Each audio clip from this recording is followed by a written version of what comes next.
Greetings, my name is Regina Garcia.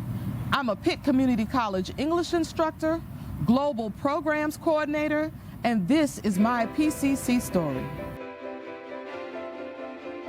Well, I attended the University of North Carolina at Chapel Hill, where I majored in speech communication with a concentration in the oral interpretation of literature, and I got a master's degree from East Carolina University in education with a focus in adult education and a graduate certificate in multicultural and transnational literature. I started working at PCC in 1999. Prior to that, I had done a variety of things to include being an adult probation officer, but I always felt that teaching was in my spirit.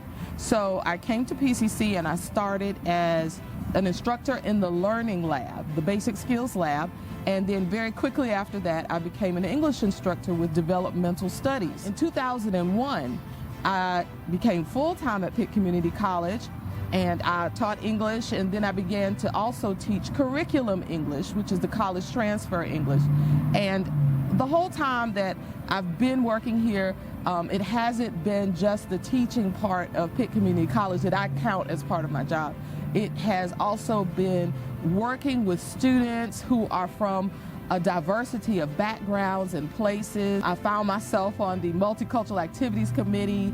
I'm also now the PCC Global Programs Coordinator. So I do a variety of things here, and it has been progressive and just a wonderful experience. I look at teaching as ministry, and ministry even in the secular form. I give, but I'm also given too. So I'm teaching, but I'm learning from all the people around me, and that includes my students. I know things now that I never knew before. Coming from one experience, I have my one story, but I've been able to hear the stories of so many other people and gain perspective. And my lens has even shifted a little bit and changed a little bit. I'm just really excited about still being here, even after these 20-some-odd years, still being here, being around just a brilliant group of people. My PCC family is what I call them. It has really been just wonderful. So poetry has actually, I think probably from the moment that I could really understand what it was, it has always been a part of my life. I grew up in a household with a librarian. My mother was a librarian for over 30 years in the Pitt County school system, and she exposed me to poetry and just this love of books at a very young age. So at a young age, I learned about Paul Laurence Dunbar and Langston Hughes and Sonia Sanchez and Maya Angelou, and I could just go on, and I just fell in love with them, and I fell in love with the way words could be used. And probably that has something to do with why I am where I am right now in regards to my career. But it also developed in me not just a love of reading, but a love of reading it aloud and sharing it with other people. And I don't keep it to myself, because I think anything that's really worth having, you need to share it with other people.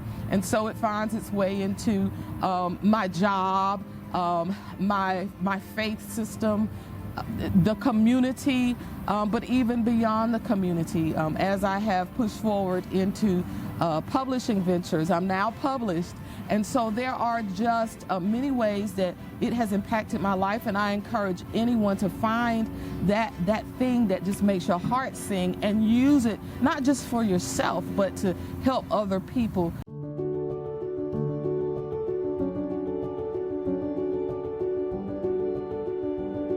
We are built for this, an encouragement. My grandmother spoke the words that still ring in my soul. It's an ill wind that won't change. In other words, it may seem stormy now, but my time is coming. Your time is coming.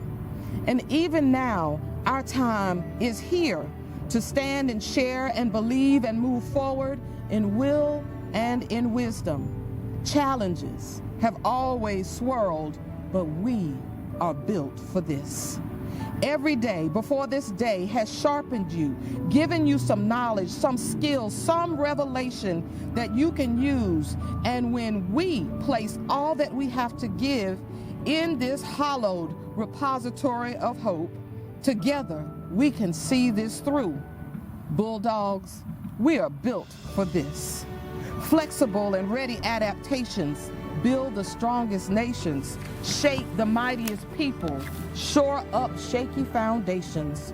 And when the very world seems to activate the sinews and spores and viruses and broken words against us, we must remember that these challenges are not the first.